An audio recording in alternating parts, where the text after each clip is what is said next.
பொங்கலுக்கு மிகப்பெரிய ட்ரீட் இருக்கு. ஒரு பக்கம் ஜனநாயகன், இன்னொரு பக்கம் பராசக்தி. ரெண்டு ட்ரெய்லரையும் பார்த்துட்டீங்களா? ஜனநாயகன் வழக்கம் போல மசாலா படத்துக்கே உரிய தன்மையோட வந்திருக்கு. அரசியல் விமர்சனம் பண்றேன் நான் இந்த மாதிரி இடையில பஞ்ச் டைலாக் மட்டும் இருக்கு. ஏதாவது பஞ்ச் டைலாக் கழிச்சுட்டா வழக்கமா ஏற்கனவே விஜய் படங்கள் ஒரு ஏகப்பட்ட படம் இருக்கு. அதுல ஒரு படமா தான் I am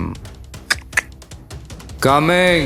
ஒரு பாட்டு ஒன்று பாடல் வரி வந்து முத்தையா நிக்கிற எம்மண்டா தனியா வர்றாங்க. ஆமா ஆமா 42 பேரை கொண்டு தீர்த்த பின்னாடி கரூர்ல மறுபடியும் ஒத்தையா நிக்கிற எம்மண்டான்னு சொல்லும் போது சுடுகாட்டுக்கு போகும்போது அந்த காலத்துல பயப்படுவாங்க. தாவேக்கா கூட்டம் நடக்கிற இடத்துக்கு குழந்தைகளை அனுப்பாதீங்க, பெண்களை அனுப்பாதீங்க. நான் ஒத்தையில நிக்கிறான்டா எம்மண்டானா அவருக்கு தனியா தான் நிக்கிறாரு பஸ் மேல.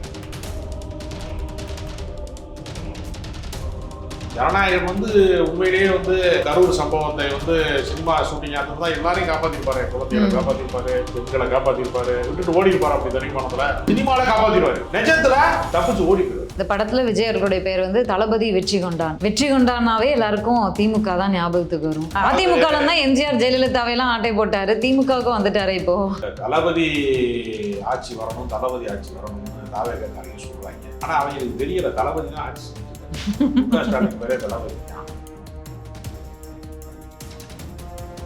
சிவகார்த்திகேயன் ஆக்டர் தான். அவர் வந்து ஒரு தமிழ், ஒரு மாணவருடைய போராட்டம், ஒரு மொழி போர், இது தொடர்பான ஒரு கொள்கை ரீதியிலான தமிழகத்தினுடைய ஒரு வரலாற்றை எடுத்து காட்டக்கூடிய, மீண்டும் தமிழ் உணர்வை கொண்டு வரக்கூடிய ஒரு படத்துல நடிக்கிறார். இவர் அரசியல்வாதி. இதுதான் கடைசி படம். இவரு ஒரு கொள்கையற்ற, கோட்பாடற்ற ஒரு கமர்ஷியல் படத்துல, பராசக்தி படத்துல விஜய் நடிச்சிருக்கணும். நடிச்சு இப்படிப்பட்ட தியாகத்தை நான் மறுபடியும் கொண்டு வர போறேன்னு சொன்னாலே அரசியல்வாதி. நீ போய் மசாலாவோட குளிச்சு எந்திரிச்சு கோழி மாதிரி வந்தேன்.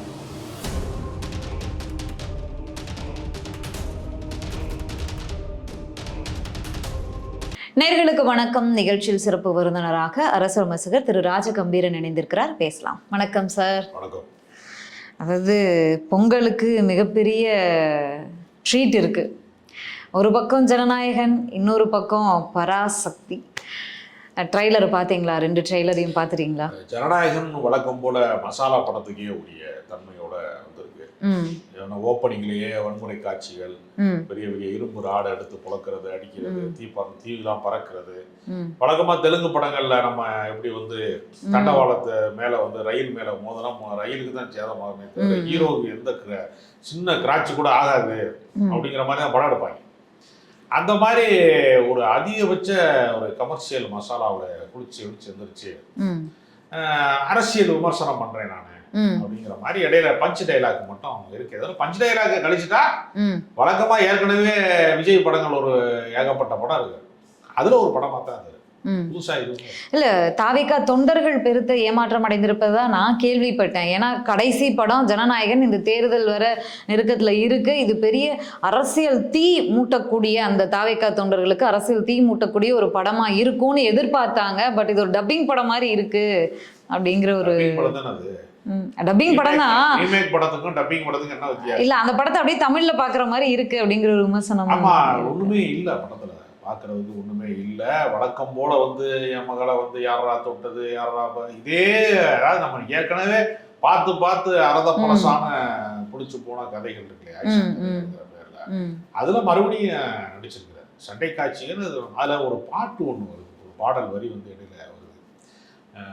ஒத்தையா நிக்கிற எம்மண்டா தனியா வர்றாங்க. ஆமா ஆமா. ஏற்கனவே 42 உயிர் சோசியல் மீடியா முழுக்க அது வந்து இதுவா இருக்கு.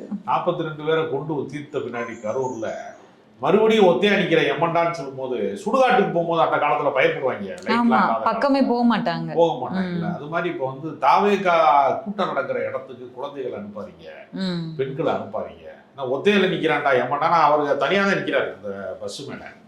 அப்ப எனக்கு வந்து என்னன்னா, யாரோ ஒருத்தன் உள்குத்தா இதை எழுதியிருக்கான், வஞ்ச புகழ்ச்சியா யாரோ ஒருத்தன் பாட்டு எழுதியிருக்கான், யாரோ அந்த பாடலாசிரியர் அப்படின்ட்டு தேடக்கூடிய அளவு குத்தையில நிக்கிற எமன்டா அப்படிங்கிறதுல மக்களுக்கு இப்படி ஒரு எமன் தேவையா அப்படின்னு ஒரு கேள்வி எனக்கு வருது.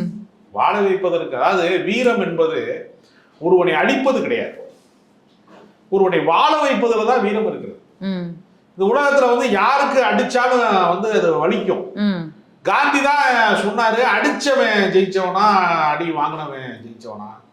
உலகம் முழுக்க சொன்னாங்க அடிச்சவன் தான்டா ஜெயிச்சவன். காந்தி வந்து அடி சொன்னப்ப காந்தி மாத்தி சொன்னாரு, இல்ல நியாயம் யார் பக்கம் இருக்கிறதோ அவன் வலிமையற்றவனா இருந்தாலும் பலவீனமானவனா இருந்தாலும் அவன் வந்து சர்வைவல் வந்து இல்லாதவன் வந்து அன்ஃபிட்டா இருந்தாலும் எல்லா வகையிலையும் பலவீனமா இருந்தாலும் அடிபட்டவன் பக்கம் நியாயம் இருந்தா அவன் தான் ஜெயித்தவன் முதல்ல சொன்னவர் காந்தி.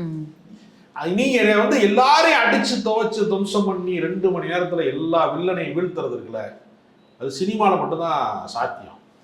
ஜனநாயகம் வந்து உண்மையிலேயே வந்து வந்து கரூர் சம்பவத்தை வந்து சினிமா ஷூட்டிங் அந்த தான் எல்லாரையும் காப்பாத்திருப்பாரு, குழந்தைகளை காப்பாத்திருப்பாரு, பெண்களை காப்பாத்திருப்பாரு, விட்டுட்டு ஓடி இருப்பாரு. அப்படி தனிமானத்துல சினிமால காப்பாத்திருவாரு, நிஜத்துல தப்பிச்சு ஓடி போயிடுவாரு.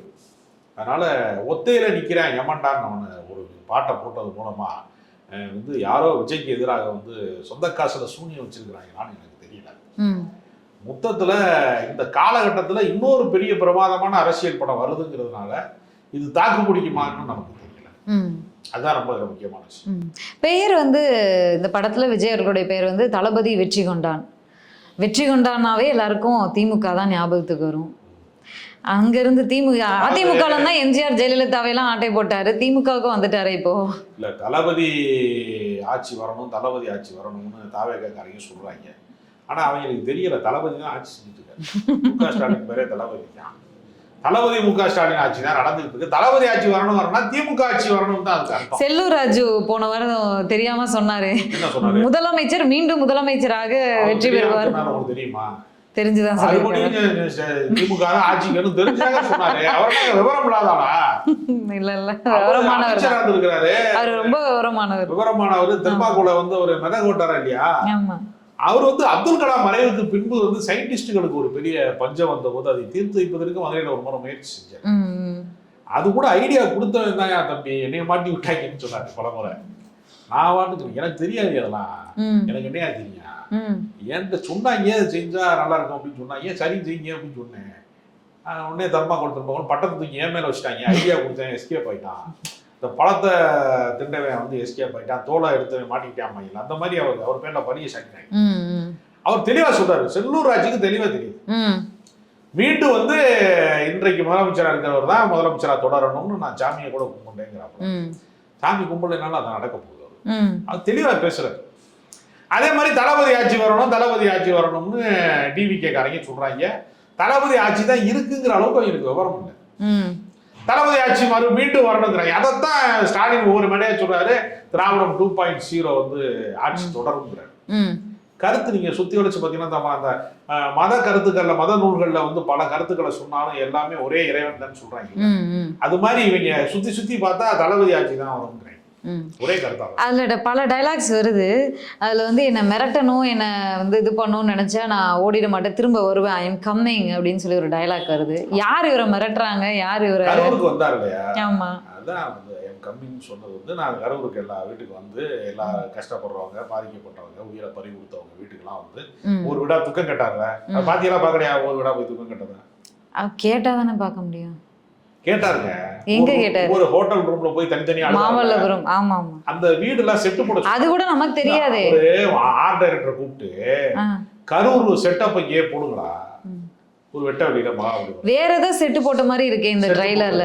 ஏன்னா ஒரு வேன் மேல நின்றுட்டு பேசுற காட்சியில வந்து ஏற்கனவே நக்கீரன் கோபால் வந்து ஒரு வீடியோல சொல்லியிருந்தாரு, கரூர்ல எடுத்த அந்த காட்சிகளை வந்து இவங்க பயன்படுத்தி இருந்தாங்க. இப்ப இந்த உயிரிழப்புக்கு பிறகு அந்த காட்சியில நிக்கிட்டு இதுக்காக செட்டு போட்டு எடுத்துட்டு இருக்காங்கன்னு ஒரு வீடியோல பேசியிருந்தாரு.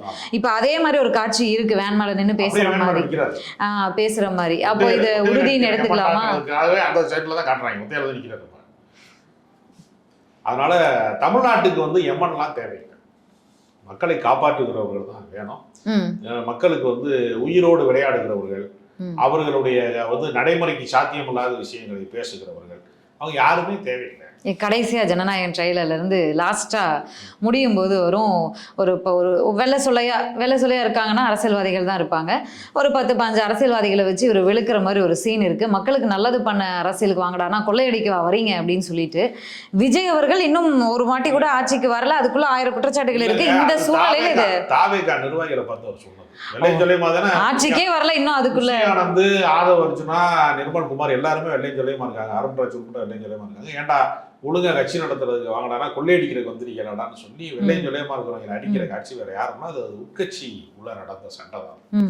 ஆட்சிக்கே வரல, அதுக்குள்ள மாவட்ட செயலாளர் 2 கோடியா அப்படின்னு கேட்டிருப்பாரு. அதுதான் கேட்கிறாரு. அதை நீங்க தவறா புரிஞ்சுக்கிட்டீங்க. திமுக சொல்றாரு, நான் திமுகன்னு அப்படின்னு அவர் சொல்ல மாட்டாரு.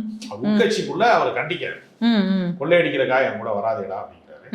இல்லங்க நான் வந்து லாட்டரி சீட்டை மறுபடியும் கொண்டு வரணும் தமிழ்நாட்டுக்கு, அதுக்காக தான் வந்திருக்கேன், கோரிக்கையோட வந்திருக்காங்க அப்படின்னா அதை வச்சு நான் சொல்றாரு. யாரு ஜெயிக்க போறாங்க, கள்ள லாட்டரியா நல்ல லாட்டரி?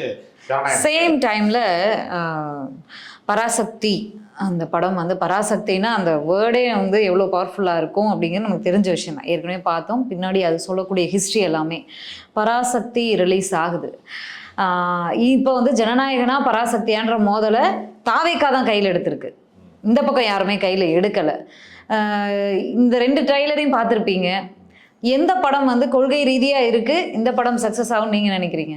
அதாவது ஒரு எதிரியை ஃபிக்ஸ் பண்ணிக்கிட்டாதான் நம்ம வலிமையான ஆளு அப்படின்னு எப்பவுமே வந்து சினிமாவில் வந்து எப்பவுமே ஒரு போட்டியாளரை எப்பவுமே ரெடி பண்ணிடுவாங்க. இப்போ எம்ஜிஆர் இருக்கிற காலத்துல சிவாஜி கணேசன், கமலஹாசன் வந்தப்ப ரஜினிகாந்த், அஜித் வர விஜய், அஜித், சிம்பு தனுஷ், சிவகார்த்திகேயன், விஜய் சேது, இது எல்லா காலத்துலயும் உண்டு. அத வேடிக்கை என்னன்னா இவங்க 2 பேருக்கு சம்பந்தமே இருக்காது. ஆமா, எம்ஜிஆர் எடுத்த படத்துக்கும் இப்ப ஒருத்த கையும் காலும் விளங்காதவனா நடிப்பாரு சிவாஜி, எம்ஜிஆர் நடிப்பாரா? ஒருத்த கையும் ஒருத்த காலம் ஒரு படம் முழுக்க இல்ல, அவர் எந்த மாதிரி எங்கேயுமே நடிச்ச மாதிரி ஞாபகம் இல்ல. காதல் தோல்வி அடைஞ்சு எம்ஜிஆர் பாத்தீங்களா? 2-3 பேரை ஒன்னா காதலிச்சுட்டு அவரை காதலிச்ச பொண்ணுக்கு தோல்வி ஏற்படும், ஒன்னா நான் தங்கச்சி இவருக்கு தோல்வி ஏற்படும் சொல்லுவாரு. அதுக்கு முன்னாடி டூயட் படிப்பாரு 10 வருஷத்துக்கு முன்னாடி, தங்கை போலதான் நான் நினைத்தேன் அப்படின்னு. அவருக்கு காதல் தோல்வி வராது, அவரை காதலிக்கிறவர்களுக்கு காதல் தோல்வி வரும். கேரக்டர் அந்த மாதிரி தான் வடிவம். ஆமா, அப்படித்தான் அவர் இது பண்ணுவாரு. ஆனா எல்லா தோல்வியும் என்னை வந்து எல்லாரும் சேர்ந்து ஏமாத்திட்டீங்களேங்கிற காட்சியில வந்து சிவாஜி பயங்கரமா என்னுடைய இந்த புனிதமான அன்பை புரிந்து கொள்வதற்கு இந்த காதல் என்கிற நாடகம் இப்ப வரும்போது கூட பாத்துட்டு வந்தேன், நான் எப்ப கீழே விழுவேன் தானே எல்லாரும் காத்துட்டு இருந்தீங்கன்னு ஒரு படத்துல அவரோட வசனத்தை பாத்துட்டு இருந்தேன். அதனால இதெல்லாம் வந்து எக்ஸ்பெரிமெண்ட் படங்கள். முகம் சரியில்லை தெய்வ மகன் எக்ஸ்பெரிமெண்ட் படங்களை வந்து நடிக்கக்கூடியவர், ரொம்ப போல்டான கதாபாத்திரங்கள், வீரபாண்டிய கட்டபொம்மனும் நடிப்பாரு, பெரிய பெரிய இதெல்லாம் நடிப்பாரு, இப்ப ரொம்ப ஏமாற்றப்பட்ட வஞ்சிக்கப்பட்ட ஆளாவும் நடிப்பாரு. அதுல வந்து அவருக்கு நிகரா அவர் நடிகை கிடையாது. ஆனா அவரை கொண்டு வந்து எம்ஜிஆரோட ஒப்புறதுக்கு சமகாலத்தவர் தான், 2 பேருமே வேறு வேறு திசை பயணத்துல உள்ளோம். அப்படித்தான் நீங்க கமலஹாசன் வந்து ஆர்ட் பிலிம், உலக சினிமா. இல்ல, நான் என்ன கேக்குறேன்னா, சிவகார்த்திகேயன் ஆக்டர் தான், அவர் வந்து ஒரு தமிழ், ஒரு மாணவருடைய போராட்டம், ஒரு மொழி போர், இது தொடர்பான ஒரு கொள்கை ரீதியிலான தமிழகத்தினுடைய ஒரு வரலாற்றை எடுத்து காட்டக்கூடிய, மீண்டும் தமிழ் உணர்வை கொண்டு வரக்கூடிய ஒரு படத்துல நடிக்கிறார். இவர் அரசியல்வாதி, இதுதான் கடைசி படம். இவரும் ஒரு கொள்கையற்ற கோட்பாடற்ற ஒரு கமர்ஷியல் படத்துல, பராசக்தி படத்துல விஜய் நடிச்சிருக்கணும். ஒரு உல்டாவா சொல்றேன், நடிச்சு இப்படிப்பட்ட தியாகத்தை நான் மறுபடியும் கொண்டு வர போறேன்னு சொன்னாதே அரசியல்வாதி. நீ போய் மசாலாவோட குளிச்சு எந்திரிச்சு கோழி மாதிரி வந்தேன்னா என்ன அர்த்தம்? சிக்கனுக்கு இது பண்றாங்க, கிரில் சிக்கனுக்கு வந்து மசாலாவை போட்டு முக்கி எடுத்துட்டு வருவாங்கல்ல, அந்த மாதிரி மொக்கப்படமா நடிக்கிறதா விஜயோட வேலை. விஜய் வந்து நல்ல படத்தில் நடிக்கிறதே கிடையாது, ஒன்லி மொக்கப்படம் தான். இது பராசக்தி வந்து உங்களுக்கு வந்து 1964 காலகட்டங்கள்ல மாணவர் கிளர்ச்சி வந்த போது துப்பாக்கி சூடு நடந்துச்சு. நூற்றுக்கணக்கான மாணவர்கள், இளைஞர்கள் வந்து துப்பாக்கி சூட்டுக்கு பலியானார். துப்பாக்கி சூடு நடத்தியதற்கு பின்பும் போராட்டம் ஓயல, துணை ராணுவம் வரவழைக்கப்பட்டது. காவல்துறை கட்டுப்பாட்டை மீறி போராட்டம் நடக்கிறது என்று துணை ராணுவம் வந்த போது அன்றைக்கு இருந்த ஆட்சியாளர்களுக்கு என்ன ரிப்போர்ட் அனுப்புனாங்கன்னா, மொத்த ராணுவத்தை இறக்கினாலும் தமிழ்நாடு வராது என்று சொல்லக்கூடிய நிலைமை இருந்தது. அந்த ஒரு மிகப்பெரிய உயிர் தியாகத்தினாலதான் காமராஜர் போன்ற தலைவர்கள் தோற்கடிக்கப்பட்டாங்க. ரொம்ப பேர் சொல்லுவான், திமுக காரங்க மேடையில வார்த்தை ஜாலமா பேசி மாபெரும் தலைவரையே தோற்கடிச்சுட்டாங்க. அது கிடையாது. மொழி போராட்டத்துல தாய்மொழி என்பது என் தாய்மொழி என்பது என் தாயை விடவும் மேலானது என்று உலகத்துல வேற எந்த இனத்திலேயாவது காதலிக்காக உயிர் விட்ட வைக்கான், உறவுகளுக்காக, தொழில எதுக்கோ வந்து போர்ல உயிர் விட்ட வைப்பான். தாய்மொழிக்காக உயிர் விட்டவன் உலக வரலாற்றுல எங்காவது உண்டா? தமிழர்களுக்கு மட்டும்தான் அந்த வரலாறு. அதனால மொழி போராட்டத்துல இருமொழி கொள்கையை தான் ஏற்போம், 3வது மொழியாக ஒரு மொழியை எங்கள் மீது இந்தி ஆதிக்கத்தை திணிக்க முடியாது என்பதற்காக மாணவர்கள் கிளர்ந்து எழுந்து போராடின ஒரு புறநானூற்று வீரத்தை போன்ற ஒரு மாபெரும் போராட்டத்தை நம்ம காலத்துல நமக்கு முந்தைய தலைமுறை பார்த்தது. அந்த விடுதலை போராட்டத்தினுடைய தீரர்களாக இருந்தவர்களுடைய வரலாற்றுல இவர் லைவா நடிச்சிருக்காரு. அதனால அரசியல் திரைப்படம்னு நம்ம ஜனநாயகனை கருத முடியல. வழக்கமா எல்லா வில்லனையும் வீழ்த்திட்டு நான் தாண்டா அப்படின்னு பஞ்ச டைலாக் பேசுற படமும் உண்மையிலே நடந்த வரலாற்றை படமாக எடுப்பது ரெண்டு வேறுபட்டது. இங்க நடந்த வரலாற்றை வந்து படமா எடுக்கிற போது எப்பவுமே அது ரொம்ப உயிர் போடுது. பீரியட் ஃபிலிம் கேட்பீங்க. மதராசப்பட்டினம்னு ஒரு படத்தை பழைய காலத்து மெட்ராஸ் எப்படி இருந்துச்சு அப்படின்னு பார்க்கும்போது நமக்கு ஒரு ஃபீல் கூட்டாங்க. அந்த படம் ரொம்ப அழகா இருந்துச்சு. அது காரணம் என்னன்னா அந்த காலகட்டத்தில் நான் வசிக்காதவர் ஒரு காலகட்டத்துக்கு அழைத்து செல்வது இருக்குல்ல. இப்ப நீங்க சினிமா பாட்டு கேட்கும் போது நீங்க 10th ஸ்டாண்டர்ட் எழுதும் போது ஒரு பாட்டு ரிலீஸ் ஆயிடும். அப்போ இப்ப அந்த பாட்டை கேட்க இப்ப நீங்க வந்து அந்த வயதை கடந்திருப்பீங்க. அந்த பாட்டை கேட்கும் போது உங்களுடைய அந்த இளமை காலத்துக்கு உங்க மனம் திரும்பி போகும். இந்த டைம் மிஷின்லாம் இப்ப சொல்றாங்கல்ல, எனக்கு தெரிஞ்சு சினிமா பாட்டுக்குள்ள ஒரு டைம் மிஷின் இருக்கு. எல்லா பாட்டுக்குமே அது அந்த காலகட்டத்துக்கு நம்மளை கூட்டிட்டு போகும். முதல் முறையாக காதலிக்கும் போது பாடின பாட்டு, முதல் முறையாக ஒரு வாழ்க்கையில துயரம் வந்த போது உள்ள பாட்டு, அப்படி ஒவ்வொரு வாழ்க்கையிலையும் ரொம்ப துயரமான காலத்துல நம்முடைய பாடல்கள் எப்படி நமக்கு ஒரு ஒத்தடம் கொடுத்துச்சு மனசுக்குள்ள காயங்களுக்கு. அது மாதிரி ஒரு காலகட்டத்துல நடந்த வரலாற்றை பீரியட் ஃபில்மா எடுக்கிற போது இப்படிலாம் நடந்திருக்கிறதா, இப்படிலாம் ஒரு பெரிய போராட்டம் இருந்திருக்கிறதா அப்படிங்கிறது ரொம்ப பெரிய முக்கியமான விஷயம். அதனால பராசக்தி வந்து ஒரு கமர்ஷியல் படமாகவும் வெற்றி பெறும், கமர்ஷியலை தாண்டி ஒரு வரலாற்று பெட்டகமாகவும் அந்த படம் மாறும். இன்றைய இளைஞர்களுக்கு அந்த விஷயங்கள்லாம் கொண்டு போய் சேர்க்கிற ஒரு மிக பெரும் பணியும் செய்து அந்த படம். இன்னொன்று, பராசக்தி ஜனநாயகனோட போட்டி போடவே இல்லை. ஏன்னா பராசக்தி தீபாவளிக்கு ரிலீஸ் ஆகிறதா இருந்துச்சு. அந்த தீபாவளிக்கு ஜனநாயகன் ரிலீஸ்ன்னு இவங்க கொண்டுட்டு வந்ததுனால இவங்க டேட்டை மாற்றி, ஏன்னா ஆடியோ லான்ச்சில் சிவகார்த்திகேயன் தெளிவாக சொல்லியிருக்காரு, டேட்டை மாற்றி வேணாம் அப்படின்னு சொல்லி பொங்கலுக்கு கொண்டு வராங்க. இவங்க வந்து தீபாவளிக்கு ரிலீஸ் பண்ணுறதா இருந்த ஜனநாயகனை அவனை கேன்சல் பண்ணி மறுபடியும் பொங்கலுக்கு கொண்டு வர்றாங்க. அப்பையும் ஒரு விஜய் மேனேஜர் கிட்ட எல்லாம் பேசியிருக்காரு. அப்ப யாரு வாண்டடா கொண்டு வந்து? அப்படி இல்லைங்க. எப்பவுமே போட்டிக்கு ஒரு படம் வர்றதுங்கிறது தீபாவளி காலகட்டங்கள்ல, பொங்கல் காலகட்டங்கள்ல எப்பவுமே ஒரே படத்தை பார்க்க முடியாது. இல்ல, பார்க்க முடியாதுதான். முதல்வன் படமும் சேது படமும் ஒரே காலகட்டத்துல தான் வந்துச்சு. இது ஒரு யாரோ ஒரு அறிமுக நாயகனாகவும் கூட ஒரு விக்ரம்னா யாருமே தெரியாத படம் பயங்கர ஹிட் ஆச்சு. அந்த படத்துக்கு பிறகுதான் அவரு தளபதி குணா ஒன்னாதான் வந்துச்சு. குணா ஓடல. இல்ல பிளான் பண்ணி பண்றது ஒண்ணு, பிளான் பண்ணாம எதேச்சியா நடக்கிறது. ஒவ்வொரு தீபாவளிக்கும் பொங்கலுக்கும் படங்கள் மோதுறது வழக்கமானதுதான். இவங்க வந்து தீபாவளிக்கு சரி நம்ம அண்ணனோட மோத வேணான்னு சிவகார்த்திகேயன் வந்து பொங்கலுக்கு போய்க்கலான்னு கொண்டு வந்திருக்காங்க. இவங்க பொங்கலுக்கு வந்து வாண்டடா கொண்டு வந்து பேசிட்டு அவங்களுக்கு எலெக்ஷன் அவஸ்தை இருக்குல்ல. அவேகாவுக்கு வந்து சிவகார்த்திகேயனுக்கு படம் எப்ப வந்தாலும் ஓடும். அவருக்கு சமீபத்திய படங்கள் ஹிட் ஆயிருக்கு. இவருக்கு அப்படி இல்ல. இல்ல, ஆனா தாவேகா ஆதரவாளர்கள் சிவகார்த்திகேயனை தான் வறுத்து எடுக்கிறாங்க. அப்படின்னா நம்ம ஒப்பிட முடியாது. சிவகார்த்திகேயன் ஒரு ஒரு இளம் தலைமுறை. இவர் அப்படி இல்லையே. இவர் வந்து பழைய ஆள். இவருக்கு 51 வயசு ஆச்சு. ஃபீல்ட் அவுட் ஆனவர். ஃபீல்ட் அவுட்லாம் ஆகல. ஆகுறது முயற்சி பண்ணி இந்த படத்து மூலமா ஆக ட்ரை பண்றாரு. ஆனா மறுபடியும் அவர் நடிக்க போயிடுவார். ஜனநாயகம் 3 வந்து கடைசி படம் என்பது நாய்த்தோல்ல வடிகட்டின போய் அடுத்த படத்திற்கு அவர் கதை கேட்டு வச்சிருக்கிறாரு. வேள்பாரி கதை வந்து சங்கர் படத்துல நடிக்க போறாரு. 50 நாள் கார்ட் ஷீட்டுக்கு 100 கோடி 150 கோடி 200 கோடின்னு சம்பளம் வாங்கிட்டு இருக்கிற ஒரு கதாநாயகன் 5 வருஷம் சும்மா இருக்க முடியுமா? தேர்தலில் உறுதியா தோற்க போறாரு. தோற்றுட்டு வீட்டுல சும்மா இருப்பாரா? ஐ அம் கம்மிங், திரும்பி போக மாட்டேன்னு சொல்லிட்டாரு. ஐ அம் கம்மிங் சொன்னது சினிமா ஃபீல்டுக்கு தான். நான் வரமாட்டேன்னு சொன்னார் இல்லையா, மறுபடியும் வர்றேன்னு சொல்றது தான் ஐ அம் கம்மிங் சொல்லியிருக்காரு. அது அரசியல் டைலாக் கிடையாது. சினிமாவில் நான் மறுபடியும் வரப்போறேன் அப்படிங்கிறது தான் ஐ அம் கம்மிங். திரும்பி போக மாட்டேன்னு சொல்றதும் அதுதான். ஆமா, அதுக்கு தான் சொல்றேன். திரும்பி போகவே மாட்டேன்னு சொன்னதும் அதே தான். நம்ம தப்பா புரிஞ்சுக்கிட்டதுக்கு விஜய் பொறுப்பு இருக்கு. நன்றி சார், நன்றி. பொறுத்திருந்து பார்க்கலாம்.